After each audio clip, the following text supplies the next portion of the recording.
Sydney, welcome to the podcast. Thanks so much for coming on, girl. Appreciate it. Well, thank you. I'm excited to be here. Yeah. So, really, I wanted to just for you to kind of talk about what the experience inside of Society Accelerator has been like to get you to hiring your first team member. Because I know you have just raved up and down, left and right when we get on the coaching calls about how clear things have been for you, how simplified the process was. So, kind of talk to me about before joining the program, your aspirations to hire, if you had tried hiring before, what was life like before you joined the program?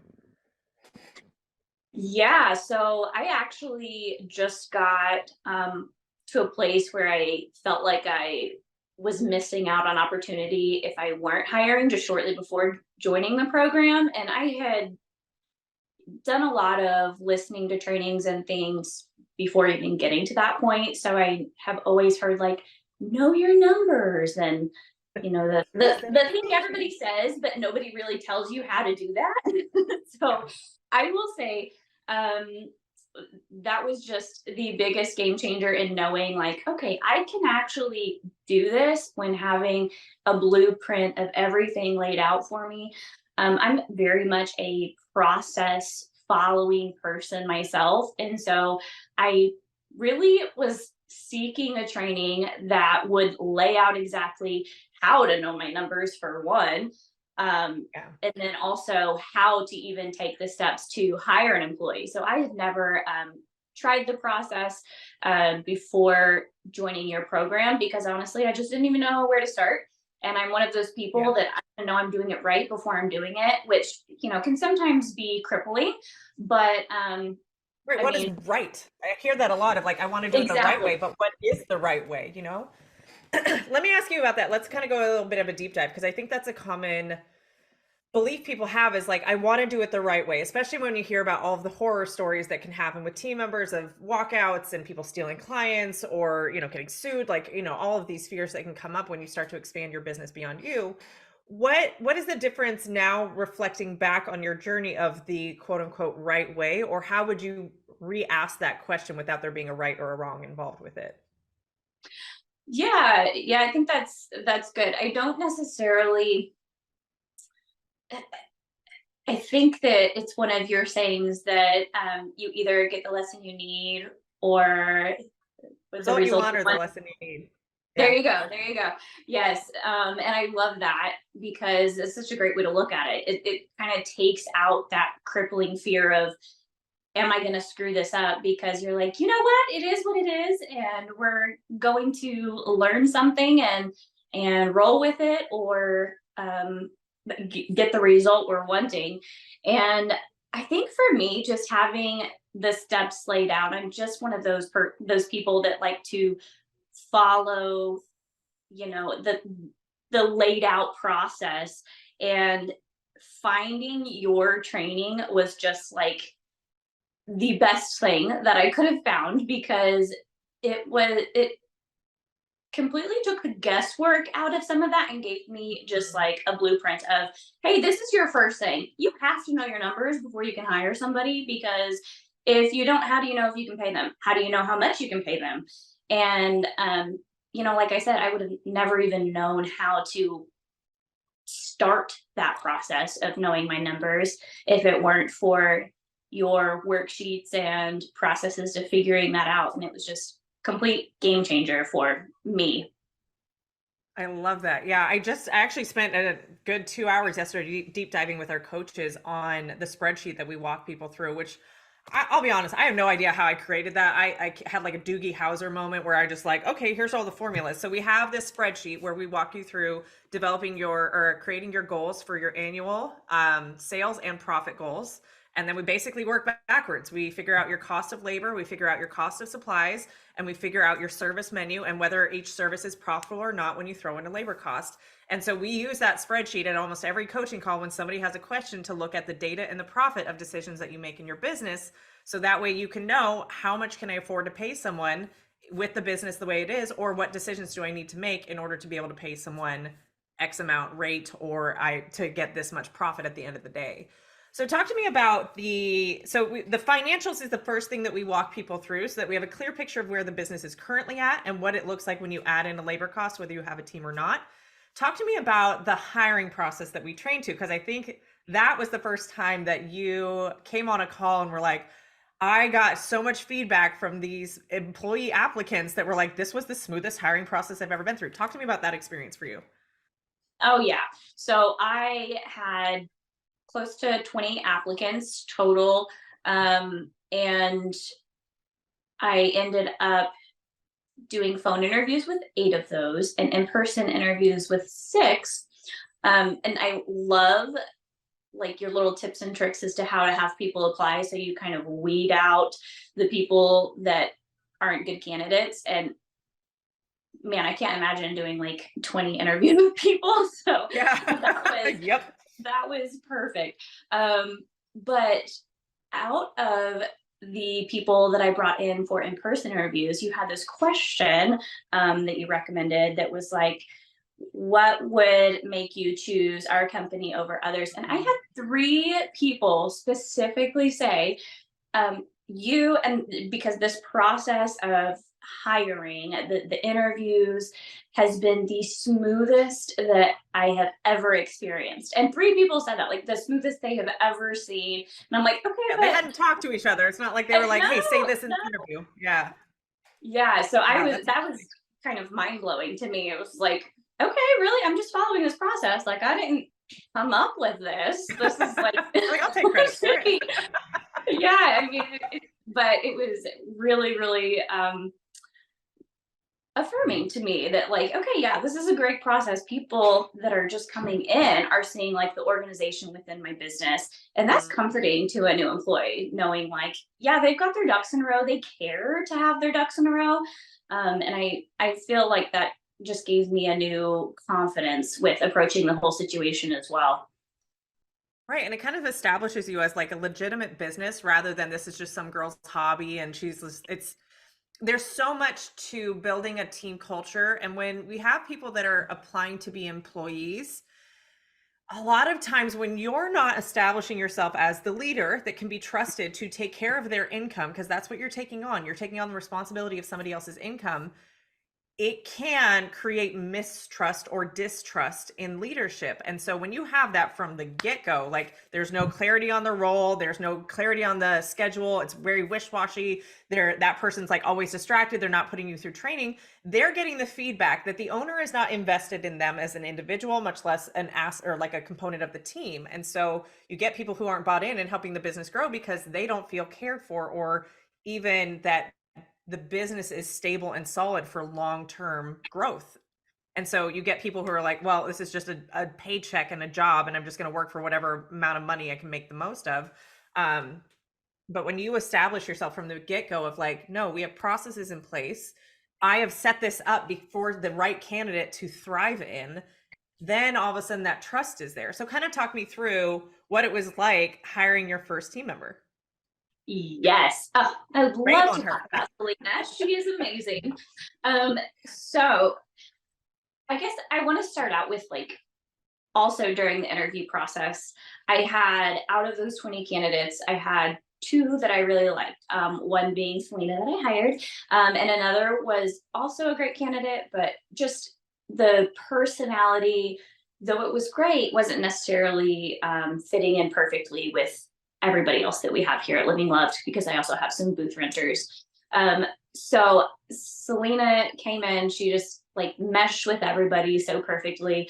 Um, and one of my favorite things about her, and I have told her this, is that I never have to be like, hey, let's do something. She just stands up and goes and does it. And she's just hardworking, amazing to hang out with. We laugh, we have fun, we actually, learn and dive into things. Um, but it's just been a really great experience having my first hire being somebody that actually hits every mark. Like, and we're 2 months into this and she's still like just blowing me away. It's been such a Yay. piece having somebody that's a great teammate for me, even not even thinking of like Yeah. teammates amongst each other, but like it's been amazing just bringing her into my life and my circle, and my business has been really fun. Yeah, anybody who has the resistance or the belief that there's just no good employees out there, nobody wants to be an employee, you don't have a good hiring process. I always look to the process that's creating the result. And so if you get high turnover, toxic team members, people who steal, people who don't show up to work, people who don't want to work, it's the hiring process from the get-go. And I think, and you can kind of tell me what part of the hiring process or what part of the interview process do you think really helped get people, or Selena, who was really in alignment with the fit and the culture and the vibe that you're creating?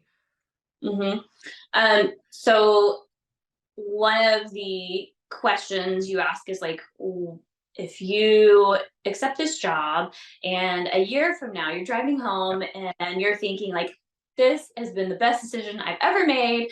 And then like, what made you think that day? And her response was like, just enjoying my job. And she said, building a clientele, but just mostly enjoying my job. And so um, Yeah. that's just shows like how important it is to, have peace within the business and amongst each other. And I think that having like a good processes and having things in order really contributes to that peace just on all levels for for me Yeah. included. And you know, I'll just say it, that it would not have happened without your coaching program, because it just, again, just having the process and the coaching calls to check in and be like, hey, is this what I should do? Maybe not. Um, all of that just helps create this environment of like, we can all enjoy being at work because it's Yeah. moving forward. We're, you know, treating each other with respect. We've got good processes, and I just love it. It all works together to create this Yeah. beautiful business, and I'm Oh, so I love it.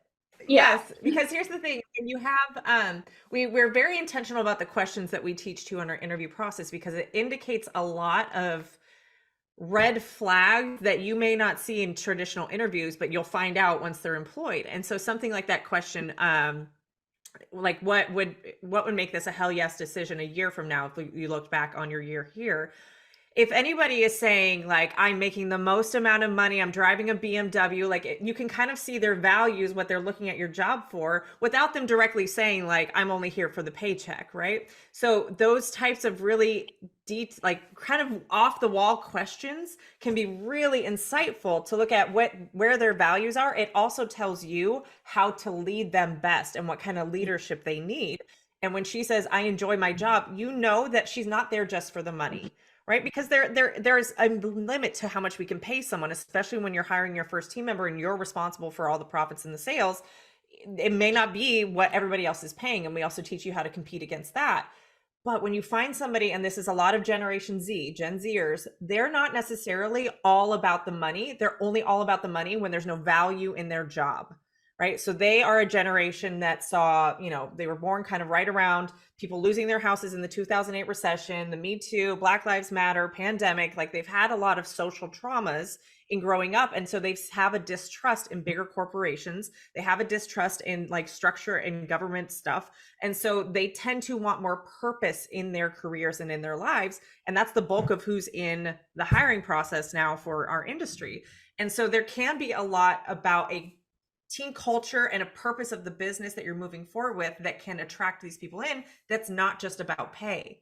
We also talk about, if you're going to pay somebody, I'm going to make up a number, $15 an hour, right? But you could pay them $18 an hour. You have the money to, or you could use that same amount of money that you would use to pay a higher wage and include perks and benefits like mental health days. I know we talked a lot about your process of like being able to offer perks and benefits. That's really important to you. And so it's managing where we're having our base pay, but also including perks. Because anytime we talk about pay, it's always about the conversation about employee retention. What is going to retain the employee, the right employee, better? It's not always throwing more money at them. Sometimes it may be team retreats. Sometimes it may be continuing education. Like we have a bunch of different perks and benefits that we talk about. So talk to me about the things. So you're 2 months into training and onboarding her. Tell me, are you an educator? Have you been doing trainings and onboardings forever, or is this kind of your first stab at it? How's it been going?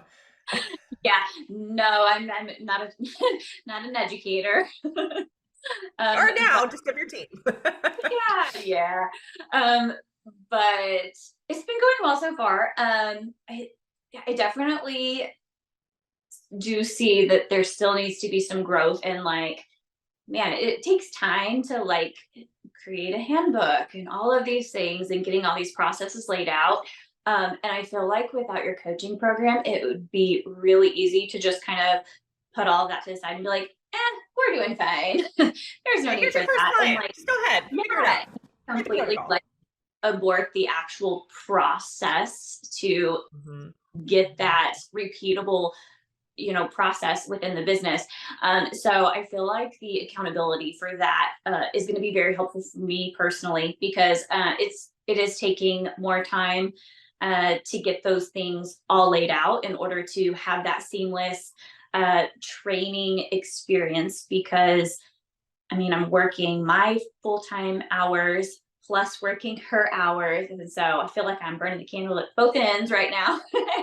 So it's just It taking is some that time. transition time when you hire your first team member. And we Yeah. talk about this in the program too. It's only the first time that it feels a little bit clunky, I'll say, because you're still producing the sales and results. We don't have somebody to take clients, but as soon as she's kind of trained and onboarded from here forward, Mhm. anytime you hire, you'll have your time back. Right. It's just that like little transition period while you're onboarding and training her that gets a little bit it's just like a puzzle.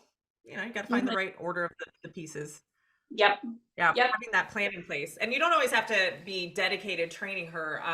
She can be shadowing, she can be doing some other stuff, but it can Hmm. be time consuming. That's one of the first trainings we put you through in that program is getting your time back to figure out when you're going to train your new hire when you do hire, and be able to pull back on client work so that you have the bandwidth to get into the program, learn the program, and then train your team member.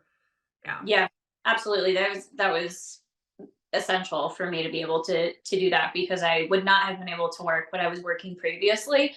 I mean, I was already feeling depleted before I did the get your time back training, and I implemented my change in schedule in July. I went on like a 2 week vacation, and I was like, look, when I come back, that's when This is we're it. not doing that working all of these hours. I was just working for like really long days, and I'm just not built for that. I need some me time.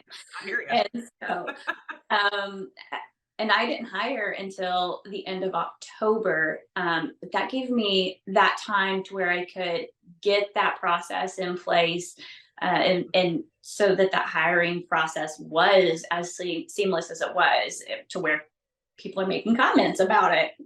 But that getting Yeah. this back was a big reason for that. Right, because you need the time to even interview people. And if you are working 40 plus hours a week, you're exhausted. So if you're Oh yeah. exhausted and you're interviewing, what kind of energy are you putting out there where they're like, I don't want to work for her? Like, no thanks.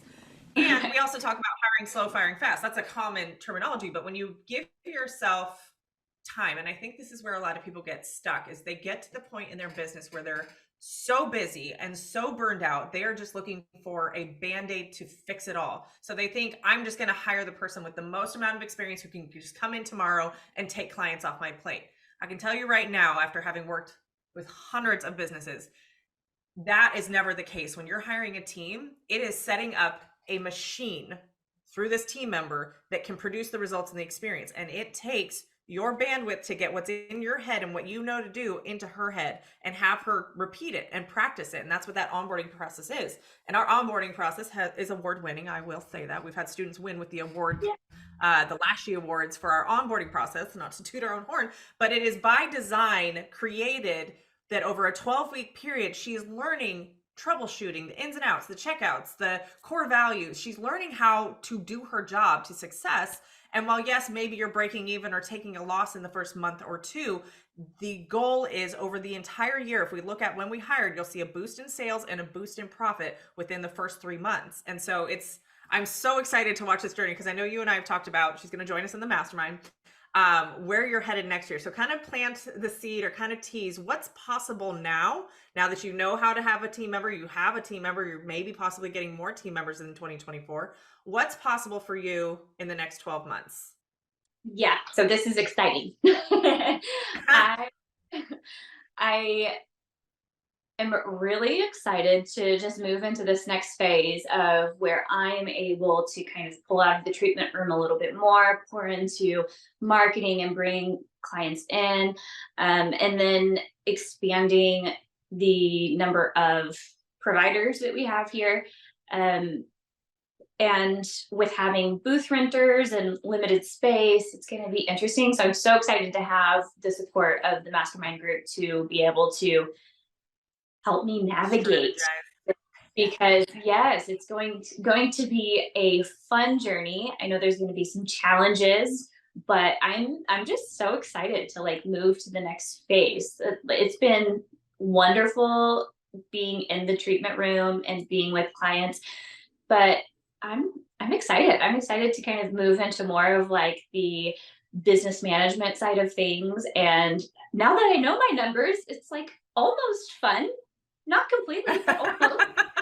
You start And so, making more money, and it is a lot of fun. What do you know? right, right. So, yeah, there. I mean, I kind of have this mentality of the sky's the limit right now. Yeah. So it's been really fun, just kind of thinking, what the possibilities could even be, because when you know how to do it, it kind of opens up a lot of doors.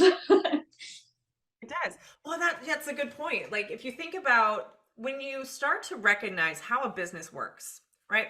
Processes. When you start to find processes that get results that are actually positive results, all of a sudden it becomes something that's doable and something that's Mhm. repeatable. So when you think about, I know you've talked about, she's an electrolysis, and so there's not a whole lot of schools and whatnot in her area for her to hire other electrolysis. And we've talked about maybe she becomes a school. It's like all of a sudden this idea that seems so wild and outlandish, it's just a bunch of processes. It's a Mhm. puzzle to figure out, right? But there's solutions to everything. You're capable of figuring that out, right? And so you can start to look at, I know everybody thinks like, oh, Tara just teaches lash artists. No, we teach all sorts of skincare and any aesthetics, but it's business, it's marketing, it's getting clients, it's sales, it's customer service, Mhm. it's hiring, it's team management. And that's what's really beautiful, is that the skills that you learn when you start to invest in your own continuing education serve you. You could walk away from the business completely in the spa world and go open up, I don't know, a tire shop. Not that you would, but the processes would be very similar, if not the same. And so it's a cool personal development tool to look at even your own beliefs about what's possible for your life personally, professionally. What impact could you have? All of a sudden, you recognize I can do something that I never thought I could do. I can learn and figure it out. And so now, whatever it is I want to do, the sky's the limit. I know I'm capable of doing it. Yeah. Oh, This that's is absolutely, absolutely true. And again, it's just having the blueprint and the resources to fall back on. And because you can hear yeah. something, and that doesn't mean it sinks in. And in the moment when you read it, it pops into your mind. But when you have Coach Tara to reach out to, and reminds you, oh, hey, is that a Yeah, shiny my favorite object? part is when people are like, Not. I didn't follow your process and now I see why I should have. We had one member do that. It was like Yeah. 2 weeks ago. She's like, I didn't do the get your time back training. I thought I'd be okay. I needed to do the get back. I'm like, that's fine. You experimented your own process. Yep. Do Yep. you? But a lot of our stuff is really, I mean, by this point, I basically kind of started these trainings about 3 years ago. And so they've been really, really tested and refined. And it's so amazing to see how much you follow the process is pretty much step by step. Now you had your own navigation in that and your own spin on things. And I love that. And that's why you got a team member that resonates so much with you. But like you said, it's the structure and it's step by step of here's how you get to a profitable team member. Here's how you find that team member. Here's how you pay that team member. Here's how you train them. So that at the end of the 90 days of onboarding, you've got a stellar team member that you can grow the business with, where everything is not so much more reliant on you. And once you have that one copy and paste process and you have the result of a really stellar team member, copy and paste again, copy and paste again, copy and paste again. That's the beauty about processes. Yes. All And right. that So makes me so excited. yeah, so tell me, okay, so let's wrap this up.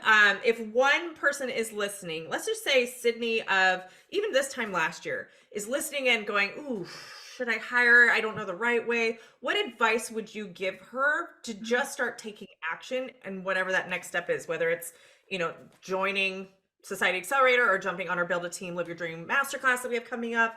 What advice would you give her? Um, yeah, it would definitely be to find a business coach. And of course, I would slip your name in there because I actually, my booth renters, I have two specifically that I have said, like, look, you need a business coach, and this is why. But You don't have to figure it out on your own. exactly, no, it completely just opens up your mind to different ways to maybe approach things. And but that it would be definitely to find a business coach that you really resonate with, and that has tried these processes, they've been tested, they're within, your field. I love that, you're a business coach, but for beauty businesses, that really makes a difference because I feel like you understand exactly what we're going through. But man, I would not be even close to where I am without having a business coach. That's made all the Yeah. difference for me. It's been worth, and I've done other courses as well. And I've actually done a previous, I was in the Lashpreneur Society like right out of school because I was like, I don't know what I'm doing. And I didn't implement everything. She seems like she knows. Let's test it out. Yeah, yeah. But it's always, the business coaches have just made all the difference for me, and just knowing where to start. Because like I said, I'm a very process dependent person. I love to Yeah. kind of have an idea. I'm not the creative mind. I'm very much like, give me a fact and I'll remember it forever person. And man, just having business coaches to help guide you through that process has made all the difference for me. Yeah, I agree with that statement. I have had a business coach for a very long time. I've spent probably well over $200,000 on my own continuing education coaches Mhm. and courses and all that. And I do get some people who are like, "Oh, I think I can do it on my own." And it's like your growth is going to cost you one of two things: time or money. Right? Mhm. And that's fine. There's nothing wrong with the DIY route, but it is going to cost you time because when you can either hire someone that's a coach that knows how to get to the result because they've already gotten there or they know how to get there, you're getting your time back. And that's what's kind of interesting when we're talking about building out a team to get your time back, is that people would rather DIY it and figure it out on their own. And I love what Coach Victoria and I were having a conversation the other day, and she said, sometimes people learn a little bit more expensively, right? They would rather spend years trying to figure this out the wrong way and spend lots of money on really overpriced team members who aren't loyal to the business and all that, rather than invest in a program that's going to show them point A to point B, that within 3 months, 4 months, 5 months, you've got a producing team member that you can then get your time back, right? And it's like, how much time are we wasting to try and get back more time? And just the math ain't mathing on that. But it's going to cost you one of two things. It always does. When you want to get to a new level that you don't know how to get to, you have to learn the things that you need to learn to get to that level. Call it new level, new devil. You're always going to be learning and evolving to get to the next level. So either you can learn the hard way and take the time to go through those lessons and the hardships, and you may quit before you ever get there because you don't have the support system to keep you going, or you can invest in yourself by way of programs, courses, coaches, whatever that is, that's going to help you get to that next level. There is Mhm. no right or wrong in that. Obviously, we have programs that help with very specific things in our industry, but I think you nailed it. Like, it really can be a game changer. My business coach not just helped me grow my business, it changed my life. Mhm. I will forever, ever credit him for any impact I'm having now, because he has had that much impact on me. And it's just law of reciprocity. I am pouring out into others because he poured so much into me. So Absolutely. I love that. And Love that. to your point about the how you're either spending time or money, if I had known my numbers, if I hadn't waited 3 years into my business to know my numbers, I could have been profitable way before. And we've talked about that Yeah. it's so scary to know my numbers, and so I didn't want to know them until I felt like I was in the positive. But if I had known them before, I would have been in the positive, being profitable so much sooner. Yeah, it's interesting when you have the perspective of it's scary not to know your numbers, because now you don't know how to make decisions, right? Even if the Right. numbers are bad or negative or whatever you want to label them, they're not making you money. If you don't know that and know why it's causing it, and that's what we're going to dive into the mastermind with teams specifically, is where do we have leaky buckets? Where are we pouring money into the business and it is dropping right out the bottom to try and fix that? Without that information, all people focus on for the most part that we see is increasing sales, trying to have a bigger business, but they keep outspending the sales, right? Mhm. And so there's a lot of behavioral stuff and spending and money mindset that we work through. But if you are going to avoid the numbers, then quite honestly, we shouldn't be in business in the first place. Let somebody else run the business and you just show up and lash or do whatever your service is. But part of being business owner is profit. If you're not profitable, then you have a hobby, a very expensive one, and that's not why we're in business. So it does help. I mean, that's the reason why I came back once I closed the Lashpreneur down and came back and was able to grow it the way that I was growing it, is because I stopped making meaning out of the data. I just let the data tell me what needed to happen, got coaching and support for any resistance I had, and still do that to this day. It's like there's things that need to happen in my business now that I'm like, oh, I don't want to do it. But that's what the business needs. And it just makes running a business so much less emotionally taxing when there's database decisions. Yeah. Yep. Oh, can't wait for this year with you. We're gonna have you on next year as like a full year of in the mastermind and where you're at now. And I'm here for it. I love it. Then it'll be a whole new business by then. I'm so excited. Love it. All right. Well, Sidney, thank you so much for coming on and sharing your journey and sharing your story and talking about your team. You don't need me to be proud of you, but having watched your growth and development over the last several months and just getting to know you more, I adore the crap out of you. I love your positivity and just how much you're excited to pour into other people as well. And I'm so excited that you have Selena as like the blueprint of where we're going to take this thing and just keep growing your impact. Yes, I'm so excited for Momentum Mastermind and feel like the sky is the limit. So bring it on. I'm ready. Awesome, awesome, awesome. All right, guys, if you want to join us on the Build a Team, Live Your Dream Masterclass, this is a free masterclass I'm hosting. We have 3 classes coming up. Pick one that works best for you starting on January 29th. You can look in the show notes for more details, or you can go to lashpreneur.com/build-a-team and sign up, lock in your class time, and you can learn more about how to build a team profitably, legally, so that you can start to get your time back just like Miss Sidney has. All right, guys, until next time, have a good one.